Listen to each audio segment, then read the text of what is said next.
दोस्तों स्वागत है आप सभी का आपके अपने YouTube चैनल VVDR ग्रुप में। दोस्तों आज की जो वीडियो है वो पूरे हफ्ते आपको काम आने वाली है और बड़ी न्यूज़ है इस हफ्ते की जो पूरे हफ्ते आपके मार्केट को झकझोर करके रख देंगी। तो इसीलिए पूरी वीडियो देखिएगा। जो अगले हफ्ते के लिए जो मेजर न्यूज़ है वो आपके साथ डिस्कस करूँगा। मार्केट कैसा रहा कल के दिन, यानी कि कल थर्सडे के दिन। आज तो मार्केट बंद है गवर्नमेंट हॉलीडे होने की वजह से। कैसा रहा मार्केट कल के दिन और अगले हफ्ते कैसा रहेगा, मंडे के दिन कैसा रहेगा, और साथ में आपके साथ में डिस्कस करूंगा 5 बड़े शेयर्स जिसमें आप इन्वेस्टमेंट करके एक लंबे नज़रिए से बहुत बड़ा प्रॉफिट आप अर्न कर सकते हैं। तो पूरी वीडियो को ध्यान से देखिएगा, सुनिएगा, समझिएगा। पूरा एनालिसिस आपके साथ में शेयर करूंगा और स्किप करके देखेंगे तो एक भी न्यूज़ मिस नहीं होनी चाहिए, क्योंकि एक भी अपडेट मिस हो गई तो फिर सेटअप बिगड़ जाता है। तो जो सेटअप है ट्रेडिंग का, वो सेटअप बनाने के लिए आपको सभी अपडेट से अपडेट रहना पड़ेगा। इसीलिए वीडियो को अंत तक देखिएगा, पूरी देखिएगा और चैनल को सब्सक्राइब कर लीजिएगा। तो सबसे बड़ी न्यूज़ फ्राइडे के दिन जो आती है शेयर बाज़ार के लिए वो है फॉरेक्स की न्यूज़। हर फ्राइडे को आती है मार्केट क्लोज होने के बाद में। आज तो वैसे भी मार्केट बंद था, लेकिन ये न्यूज़ तो आनी ही थी। और फॉरेक्स का डेटा हमारा RBI देता ही है शाम के टाइम में, वो मैं आपके साथ में डिस्कस करूँगा। और ये वाला जो फॉरेक्स का डेटा जो सरकार पेश करती है, इसके बलबूते पर अगले हफ्ते शेयर बाज़ार का जो मूवमेंट होता है वो डिसाइड होता है। बैंक निफ्टी का डिसाइड होता है, और बैंक निफ्टी के जो कुछ बैंक्स हैं हमारे निफ्टी में भी होती हैं। इस वजह से क्या होता है कि निफ्टी पे असर पड़ता है। तो इसीलिए इस न्यूज़ को पूरी तरह से ध्यान से देखिएगा। तो सबसे पहले शुरू करते हैं फॉरेक्स के डेटा से। फॉरेक्स का डेटा, और अगर आप देख सकते हैं स्क्रीन पर तो पूरी तरह से देखिए कि India's forex reserve fall for 6th straight week to hit a 3-month low of 675.6 billion, down $29 billion. आप देखिए तो लगातार छठे हफ्ते गिरावट हुई है हमारे फॉरेक्स में, और हम $675.6 बिलियन पर लुढ़क कर आ चुके हैं। और हमने 3 महीने का लो लगा दिया है, यानी कि पिछले 3 महीने में जो हमारे फॉरेक्स रिजर्व थे उससे भी हम नीचे आ चुके हैं। तो जितनी तेज़ी से फॉरेक्स हमारे बढ़े थे उससे कहीं ज़्यादा तेज़ी से हम लोग नीचे की तरफ आते हुए दिखाई दे रहे हैं। और जब फॉरेक्स घटते हैं तो मार्केट में प्रेशर आता है, FII बिकवाली करते हैं, और जब फॉरेक्स बढ़ते हैं तो मार्केट में तेज़ी का दौर शुरू होता है, क्योंकि FII ख़रीदारी शुरू कर देते हैं। यानी कि फॉरेक्स रिज़र्व का, किसी भी कंट्री के फॉरेक्स रिज़र्व अगर बढ़ते हैं किसी भी देश के, तो वहाँ की आर्थिक स्थिति लगातार मजबूत होती रहती है। तो इसी वजह से फॉरेक्स रिज़र्व से इंपोर्ट एक्सपोर्ट मैनेज किए जाते हैं। तो जितना ज़्यादा फॉरेक्स रिज़र्व किसी भी देश के पास में होगा, उसकी इकॉनमी, GDP सब मजबूत रहेगी। तो अभी क्या है, हमारे फॉरेक्स रिजर्व लगातार 6 हफ्तों से घटते हुए देखने को मिल रहे हैं, और जिसका असर आपने देखा हमारे शेयर बाज़ार पर पड़ता हुआ दिखाई दे रहा है। गिरावट पर गिरावट देखने को मिल रही है। और अगले हफ्ते भी देखेंगे कि क्या ये गिरावट कंटिन्यू होने वाली है। सारी फैक्टर्स पर डिस्कस करेंगे। तो लगातार छठे हफ्ते हमारे फॉरेक्स रिजर्व घटकर आ गए हैं, और कितने घटकर आए हैं वो आप देख सकते हैं यहाँ पर कि India's weekly forex reserve down 6.47 billion, यानी कि $6.47 बिलियन की बड़ी गिरावट आई है। और हम कहाँ गए, $675 बिलियन पर आ गए हैं।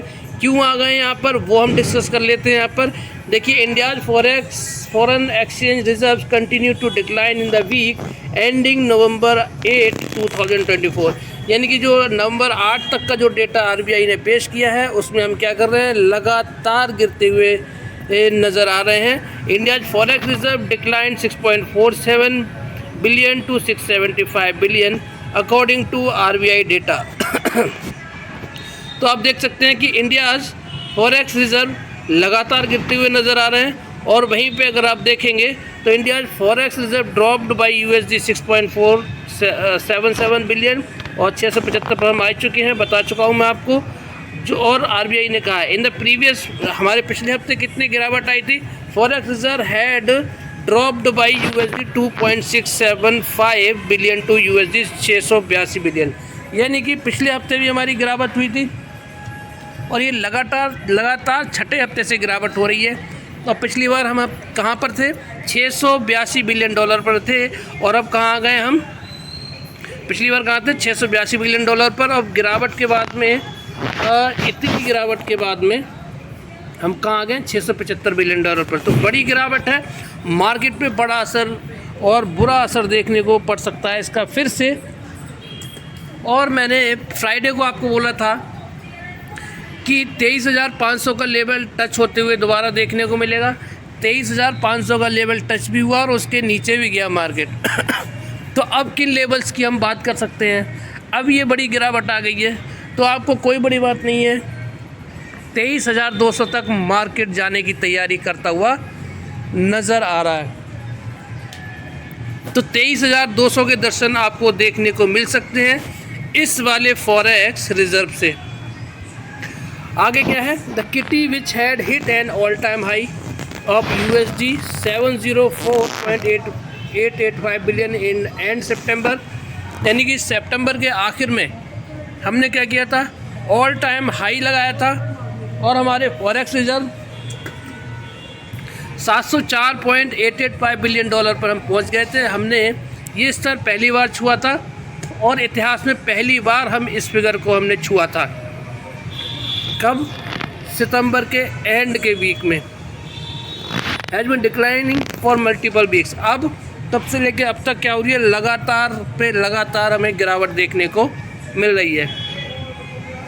For the week ended November 8 for instance, FCA account क्या हुआ था, FCA अकाउंट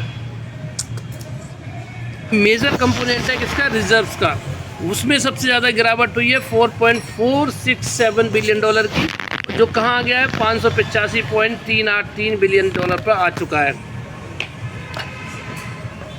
इसी अकाउंट में भी बड़ी गिरावट देखने को मिली है। और वहीं पे अगर हम देखेंगे कि express in dollar terms FCA asset में क्या होता है, इफेक्ट ऑफ डिप्रिसिएशन और appreciation of non US units like euro, pound and yen held in foreign exchange reserve, यानी कि जो FCA अकाउंट हमारा होता है, जो मेजर कंपोनेंट होता है रिजर्व्स का, उसमें क्या होता है, जो नॉन यूनिट्स होती हैं, जो नॉन US करेंसी होती हैं, जैसे कि यूरो, पाउंड, येन, हेल्ड जो होते हैं, जो एक्सचेंज में होते हैं, उनके घट में, उनके घटाव में, उनके बढ़ाव में जो फ़र्क आता है, उसकी वजह से हमारे FCA अकाउंट में क्या होती है, घटबढ़ होती रहती है। तो FCA अकाउंट में बड़ी गिरावट देखने को मिली है। वहीं पे आप देखेंगे तो गोल्ड रिजर्व भी इस बार डिक्रीज़ हुए हैं, लगभग 2 बिलियन डॉलर के, यानी कि 1.936 बिलियन डॉलर के। और वो कहाँ चुके हैं, एक लगातार बड़ी तेज़ी के बाद में हम इसमें गिरावट हुई है, किसमें, गोल्ड रिजर्व में, और कहाँ चुके हैं, 67.814 बिलियन डॉलर पर हम आ चुके हैं, ऐसा RBI का कहना है। ड्रॉइंग राइट्स SDR जो है, SDR में क्या हुआ है, उसमें भी गिरावट हुई है। वो कितनी गिरावट हुई है, 60 मिलियन की गिरावट हुई है, और हम कहाँ आ चुके हैं, 18.159 बिलियन पर आ चुके हैं। एपेक्स बैंक ने कहा है कि India's reserve position with IMF was also down by 14 million to 4.298 billion in the reporting week. Apex bank जो है, उन्होंने क्या बोला है कि इंडिया की जो IMF में जो पोजीशन बनाते हैं, शॉर्ट पोजीशन बनाते हैं, उसमें भी वो भी घटी है और 14 मिलियन से घटी है। तो अभी जो हमारी पोजीशन बची है वो कितनी बची है, 4.298 पर हम लोग आ चुके हैं। तो यहाँ पर हमने देखा कि जो हमारा फॉरेक्स रिजर्व है उसमें बड़ी गिरावट देखने को मिली है। तो ये साफ इशारा कर रही है कि जो निफ्टी बैंक है उस पर प्रेशर देखने को मिलेगा, और निफ्टी बैंक की बहुत सारी बैंक जिनका वेटेज ज़्यादा है निफ्टी में, वो भी हमारी निफ्टी में शामिल है, तो वो मार्केट को नीचे ले जाने का काम कर सकती है। तो इस न्यूज़ के बिहाफ पे मार्केट में फिर से एक बड़ी गिरावट देखने को मिल सकती है, क्योंकि जो FII है वो बिकवाली ऑलरेडी कर रहे हैं। अब देखते हैं कि FII की बिकवाली कहाँ तक चलती है। अब बात करते हैं किसकी। अभी मैं आपके साथ में इन्फ्लेशन का भी डेटा शेयर करूंगा। फॉरेक्स तो घट ही रहे हैं, इन्फ्लेशन भी बढ़कर आई थी, और WPI का डेटा भी आया था एक दिन पहले, वो भी आपके साथ डिस्कस करूंगा। तो वो सब चीज़ें आपको और क्या करेंगी, ये एक सेटअप बनाने में आपको मदद करेंगी अगले हफ्ते के लिए। अब डॉलर इंडेक्स पे बात कर लेते हैं। तो डॉलर इंडेक्स ने दोस्तों वीक 52 हाई भी तोड़ दिया है। आप देख सकते हैं 106.77 की बड़ी तेज़ी आ गई है, और जो वीक 52 हाई था कितना था, 106.55 का क्या था, वीक 52 हाई था। अब उसको भी इसने तोड़ दिया है। आप देख सकते हैं 107.96 बिलियन डॉलर पर ये आ चुका है, आप देखिए, और ये नया वीक 52 हाई लग चुका है, और डॉलर में बड़ी तेज़ी देखने को मिल रही है। और डॉलर की तेज़ी की वजह से आप देख सकते हैं कि हमारा रुपया भी कमज़ोर होता हुआ नज़र आ रहा है। बड़ी कमज़ोरी देखने को मिल रही है हमारी करेंसी में, इंडियन करेंसी में, क्योंकि डॉलर बढ़ रहा है। 84.44 पे डॉलर ट्रेड करता हुआ दिखाई दे रहा है आज के दिन। तो यहाँ से हमारे लिए फिर से एक नेगेटिव न्यूज़ है। हालांकि ये जो हल्की फुल्की आप देख रहे हैं, रेडनेस देख रहे हैं, इससे कोई फ़र्क पड़ने वाला है नहीं जब तक कि डॉलर में मेजर गिरावट नहीं होती है तब तक। दूसरा, अब बात करते हैं किसकी, FII DII की। तो DII एज़ यूज़ुअल ख़रीदारी कर रहे हैं 2481 करोड़ की, लेकिन FII अगर आप यहाँ देखेंगे तो यहाँ पर थोड़े से हल्के होते हुए दिखाई दिए हैं। और जैसे वो 3000 करोड़ की, 4000 करोड़ की, और क्या कहते हैं 2500 करोड़ की, 2000 करोड़ की जो बिकवाली कर रहे थे, अब उसमें थोड़ी सी कमी दिखाई देने को हमें यहाँ पर मिल रही है। आप देख सकते हैं 1849 करोड़ की यहाँ पर ख़रीदारी करके गए हैं। तो अगर हम दोनों का नेट डेटा निकाल दें तो कितना हो जाएगा, 481 करोड़ वो हो गए, 581 करोड़ और 620 करोड़ के करीब, 620 करोड़ के करीब हमारी क्या निकल के आ रही है, पॉजिटिव बाइंग निकल के आ रही है। FII DII का नेट निकालते हैं तो कितना, 620 करोड़ के करीब यहाँ पर क्या हो रही है, पॉजिटिव बाइंग निकल के आ रही है। तो यहाँ से ज़रूर हमें थोड़ी राहत देखने को मिलेगी। तो यहाँ से एक हमें हल्की फुल्की पॉजिटिव न्यूज़ देखने को मिल रही है। अब बात करते हैं रिटेल इन्फ्लेशन। पहले ही आपके साथ डेटा शेयर कर चुका हूँ मैं कि रिटेल इन्फ्लेशन हमारी 14 महीने का लो लगाया, हाई लगाया इसने। और क्या कर रहे हैं, हमारी जो 4 से लेकर 6 का जो टॉलरेंस बैंड था RBI का, उसमें भी हमने देखा कि उसको भी तोड़ दिया है। तो यहाँ से महंगाई काफ़ी तेज़ी से बढ़ी है, जिसकी उम्मीद की जा रही थी उससे कहीं ज़्यादा सारे रिकॉर्ड तोड़ दिए। और उसका असर हमें कहाँ देखने को मिला, वो हमें देखने को मिला अपने शेयर बाज़ार पे। और असर क्या था, एक बड़ी गिरावट देखने को मिली यहाँ पर। अब अगले हफ्ते भी क्या है, अगले हफ्ते भी खतरा मंडराता हुआ दिखाई दे रहा है शेयर बाज़ार पर। वहीं पे अक्टूबर का WPI इन्फ्लेशन का भी डेटा आप देख सकते हैं आ चुका है पूरी तरह से। ये देखिए, इसमें भी क्या लगा दिया, 4 मंथ का हाई लगा दिया है दोस्तों। होल सेल प्राइस जो इन्फ्लेशन डेटा होता है, इंडेक्स होता है, उसमें भी हमने क्या कर दिया, 4 महीने का हाई लगा दिया है, क्योंकि फूड के प्राइसेस बढ़ते हुए नज़र आ रहे हैं। तो यहीं पे आप देख सकते हैं कि WPI inflation escalated to 2.36% in October on increase in prices of food articles. Food article में क्या है, manufacture of food products, other manufacturing, manufacturer of machinery and equipments, manufacturer of motor vehicles, trailers and semi trailers. तो इन सब में क्या है, एक बड़ी तेज़ी देखने को मिली है।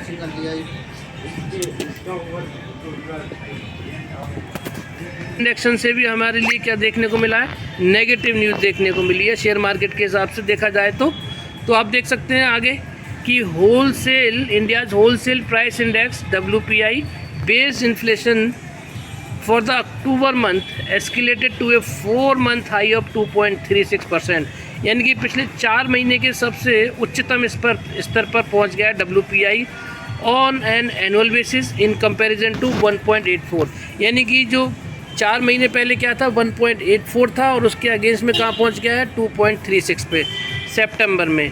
तो ये जो डेटा है ministry of commerce and industry ने थर्सडे को पेश किया था, और अगस्त में क्या था, the WPI inflation was 1.31% and July inflation कितनी थी 2.0%, और इन्फ्लेशन अक्टूबर में कितनी थी, primarily due to increase in. तो ये जो हुई है बढ़ोतरी क्या हुई है, जो प्राइस बढ़ा है किस में, फूड प्राइसेस में, फूड आर्टिकल के प्राइसेस में, फूड प्रोडक्ट्स की जो मैन्युफैक्चरिंग होती है उसमें प्राइसेस बढ़े हैं, अदर मैन्युफैक्चरिंग जो यूनिट्स हैं उसमें बढ़े हैं, manufacturer of machinery equipments, motor vehicle, trailers, semi trailers में रेट्स बढ़ने की वजह से क्या हुआ है, WPI wholesale price inflation index में भी बढ़ोतरी हमें देखने को मिली है। तो यहाँ से भी हमें एक अदर नेगेटिव न्यूज़ देखने को मिल चुकी है। तो फूड आर्टिकल्स में क्या आते हैं, जैसे कि वेजिटेबल रिकॉर्ड की गई है कितने पर, 63.04% पे अक्टूबर में।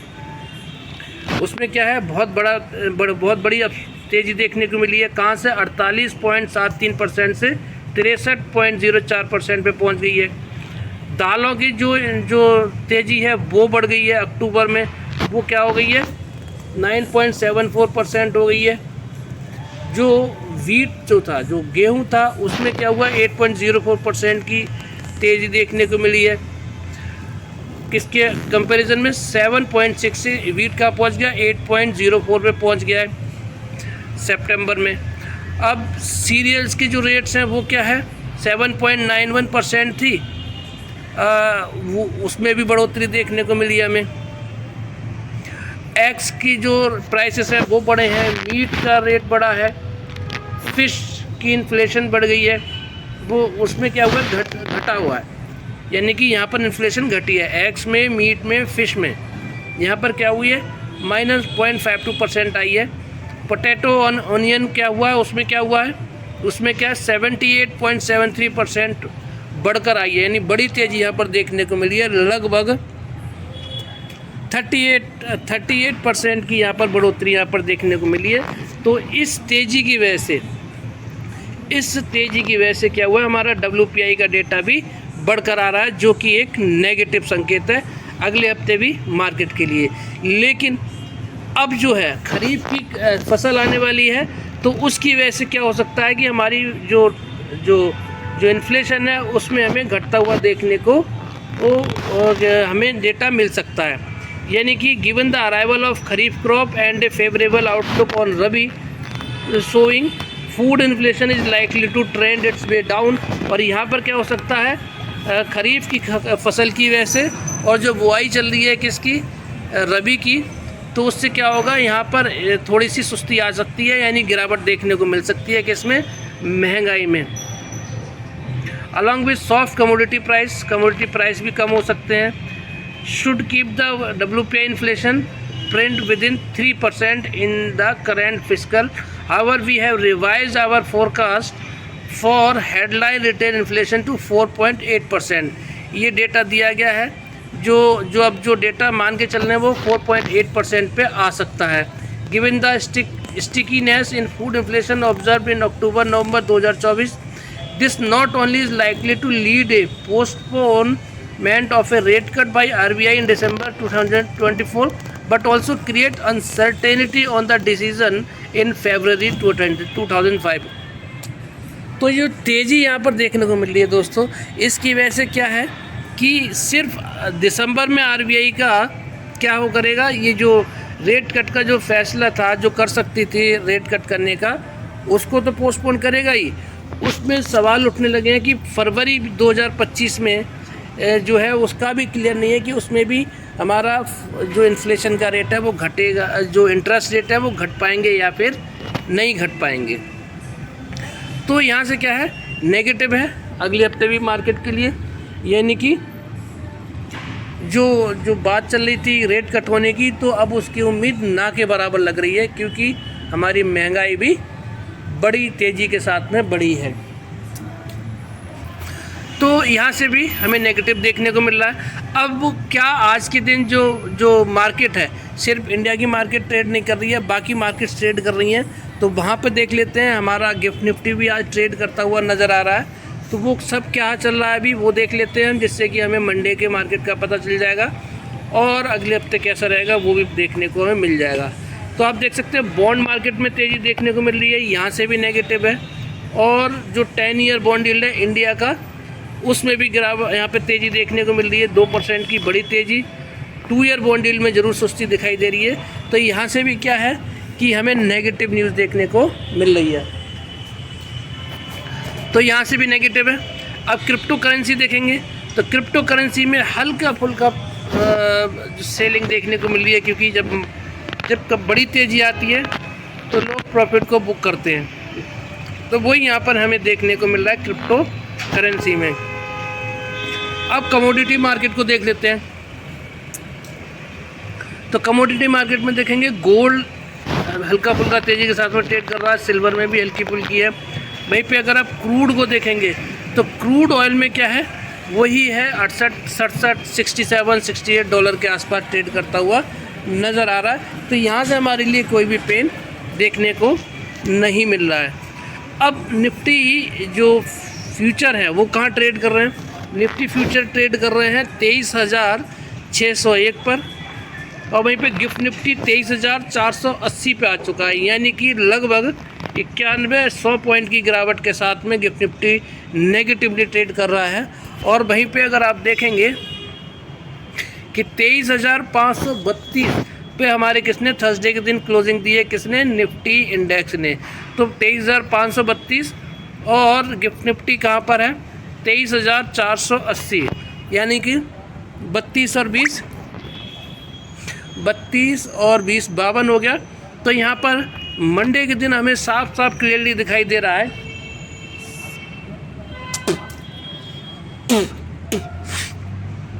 कि मार्केट में गैप डाउन होगा, और गैप डाउन होगा क्योंकि यहाँ पर देखेंगे एक तो क्या है, गिफ्ट निफ्टी नेगेटिव ट्रेड कर रहा है, हमारे इंडेक्स से भी नेगेटिवली ट्रेड कर रहा है। तो गैप डाउन 50-60% का 50-60 पॉइंट का गैप डाउन भी देखने को मिल सकता है। और वहीं पे देखेंगे डाउ जोन में भी गिरावट देखने को मिल रही है आधे % से ज़्यादा की।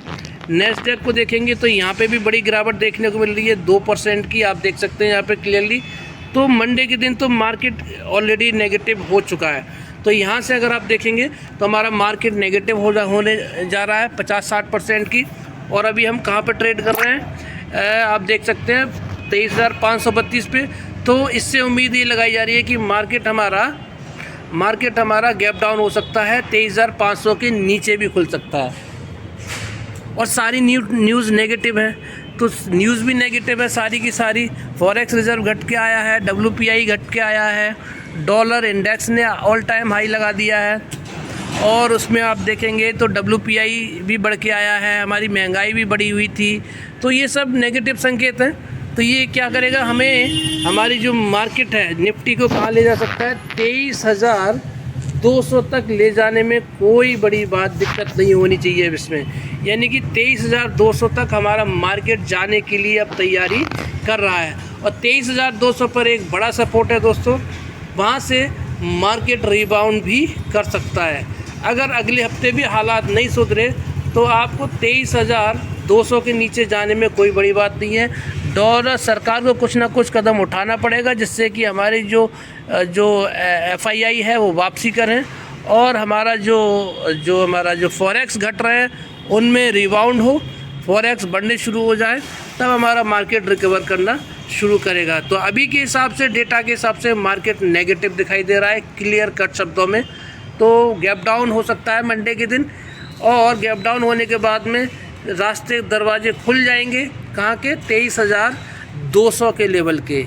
तो ये है पूरा निफ्टी का एनालिसिस। अब मैं आपके साथ में बात करूँगा सबसे आज की हम थर्सडे का मूवमेंट देख लेते हैं। 26 पॉइंट की गिरावट के साथ में ये देखिए 532 पे क्लोजिंग दी थी, और अगर आप देखेंगे तो यहाँ पर जो प्रीवियस क्लोज था वेडनेसडे का 23,559 का था, और 23,542 पर गैप डाउन हुआ, और 23,675 का हाई भी लगाया है दोस्तों, यानी कि तेज़ी भी देखने को मिली है अच्छी खासी, और 484 का लो भी लगाया है, यानी कि 23,500 के नीचे भी गया है।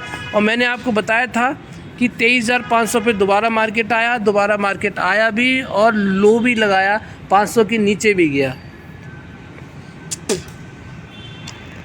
तो तैयारी कर लीजिए, मेरे हिसाब से जो डेटा अभी बोल रहा है उसके हिसाब से 23,200 के लेवल की तैयारी आप कर लीजिए निफ्टी में। और 23,200 के लेवल से फिर आप ख़रीदारी करके बैठ सकते हैं लॉन्ग टर्म के नज़रिए से। अब बात करते हैं 5 स्टॉक्स की दोस्तों। ये 5 ऐसे स्टॉक्स हैं जो आपको मल्टी बैगर रिटर्न दे सकते हैं। पास्ट में भी इन्होंने मल्टी बैगर रिटर्न दिए हैं। तो सबसे पहले बात करेंगे मिश्र धातु निगम लिमिटेड की। बढ़िया स्टॉक है दोस्तों, और ऊपर के अपसाइड जो पोटेंशियल है बहुत ज़्यादा है इसमें। 547 का हाई ये ऑलरेडी लगा चुका है, वीक 52 हाई, और अगर आप देखेंगे 320 पे ये चल रहा है। तो यानी कि 227 पॉइंट का अपसाइड इसमें देखने को मिल सकता है। और अगर 547 जिस दिन भी स्टॉक तोड़ेगा दोस्तों, तो फिर आपको ये 750 के टारगेट आपको इस स्टॉक में देखने को मिल सकते हैं। और मैंने इसमें ख़रीदारी के लेवल आपको दिए थे 305 रुपये के, और 305 रुपये के लेवल पे ये स्टॉक, इसने वो लेवल भी दिखा दिया है जो मैंने लेवल दिए थे, उन लेवल पे ये स्टॉक आ चुका है। और इसके बाद में यानी वेडनेसडे के दिन 305 का लो लगाया, 304.80 का, ये आप देख सकते हैं यहाँ पर। और उसके बाद में एक बड़ी तेज़ी यहाँ देखने को मिली आपको इस स्टॉक में। 341 का हाई भी लगाया है, और 306 से कहाँ तक गया, 341 तक गया है। यानी कि 31 और 4 35 रुपये की बड़ी तेज़ी यहाँ पर इस स्टॉक में देखने को मिली। और यही मैं आपको बोल रहा था कि 305 के लेवल पे आए तो पकड़ के बैठ जाइएगा स्टॉक को, बड़ी तेज़ी आपको देखने को मिल सकती है। और जिसने ख़रीदारी करी वो एक बड़े अच्छे प्रॉफिट पे उसने अगर सेल कर दिया होगा, तो 35 रुपये की बड़ी तेज़ी से स्टॉक में देखने को मिली। और मैंने आपके साथ में ये लेवल भी शेयर किए थे। ये 305 का लाइन मैंने काफ़ी टाइम से ड्रॉ करके रखी है। हर वीडियो में यही चार्ट आपके साथ में शो करता हूँ, क्योंकि यही चार्ट है जो आपको क्लियर कट पिक्चर दे रहा है, जिससे कि इसकी जो अपसाइड के पोटेंशियल है वो सब बता रहे हैं कि स्टॉक कहाँ जा सकता है। तो आप देख सकते हैं यहाँ पर क्लियर कट देख लीजिए, ये देखिए। तो अभी क्या है, वहीं पे 320 पर अभी ट्रेड करता हुआ नज़र आ रहा है, 322 पर। और 322 के बाद में अब इसमें अपसाइड की जो रेजिस्टेंस नज़र आ रहा है दोस्तों, वो क्या नज़र आ रहा है, 322 पे अभी ट्रेड कर रहा है। तो अगर 305 पे कभी दिखाई दे तो ख़रीदारी करके जाइए। और ये 300 जिसका जो हर्डल बना हुआ है, अभी रिसेंटली जो हर्डल है वो क्या है, 350 का हर्डल बना हुआ है। 350 के ऊपर जिस दिन भी ये ट्रेड करना शुरू कर देगा, 400 के लेवल के लिए आप जाइएगा। और 400 पे अगर के ऊपर ट्रेड करना शुरू कर रहा है तो 450, फिर 500। तो ये लेवल्स हैं आपको इस स्टॉक में, इसीलिए स्टॉक बहुत शानदार है। अपसाइड पोटेंशियल बहुत अच्छा है, रिस्क रिवार्ड रेशियो बहुत अच्छा है। बात करते हैं टाटा पावर की।